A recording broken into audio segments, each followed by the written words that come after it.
میرے نبی صلی اللہ علیہ وسلم نے جو مدینہ کی ریاست میں ان کا دوسرا حکم تھا وہ انصاف، قانون کی حکمرانی. یہ آج بڑا ضروری آپ کے لیے سمجھنا ہے کہ میں ان کو کیوں نہیں NRO دیتا، کیونکہ میرے نبی کا فرمان تھا کہ تمہارے سے پہلے بڑی قومیں تباہ ہوئی. جدھر چھوٹا چور چوری کرتا تھا تو اس کو جیل میں ڈال دیتے تھے، اور جب بڑا ڈاکو چوری کرتا تھا اس کو NRO دے دیتے تھے. یہ ساری دنیا میں ڈیولپنگ ورلڈ غریب ملکوں کی سب کی یہ بدقسمتی ہے. کوئی بھی غریب ملک اس لیے غریب نہیں کہ اس میں وسائل کی کمی ہے، وہ غریب اس لیے ہوتا ہے کہ اس کے طاقتور ڈاکوں کو ان کا قانون کا نظام نہیں پکڑ سکتا، جس کو وائٹ کالر کرائم کہتے ہیں. وہ بڑے ڈاکو جو پیسہ چوری کر کے غریب ملکوں سے چوری کر کے آف شور اکاؤنٹس، بڑے بڑے محلات، لندن میں محلات یہ جو لیتے ہیں، یہ تباہ کرتے ہیں ملک کو.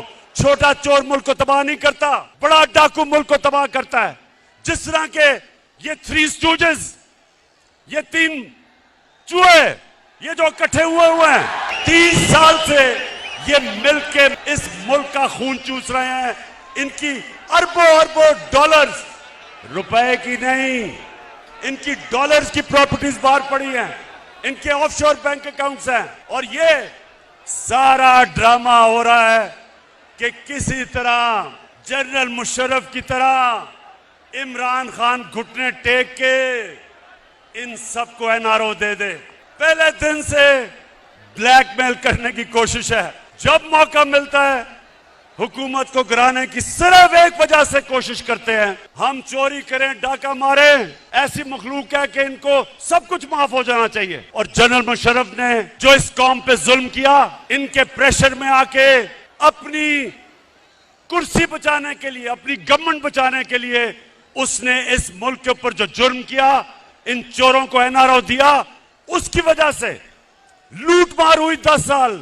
آج جو ہم بوجھ اٹھا رہے ہیں، ہم جو ان کے لیے ہوئے قرضوں کی قسطیں ادا کرنے پہ جو ہم بوجھ اٹھا رہے ہیں، وہ صرف اور صرف اس لیے کہ جنرل مشرف نے اپنی حکومت بچانے کے لیے ان کو NRO دیا.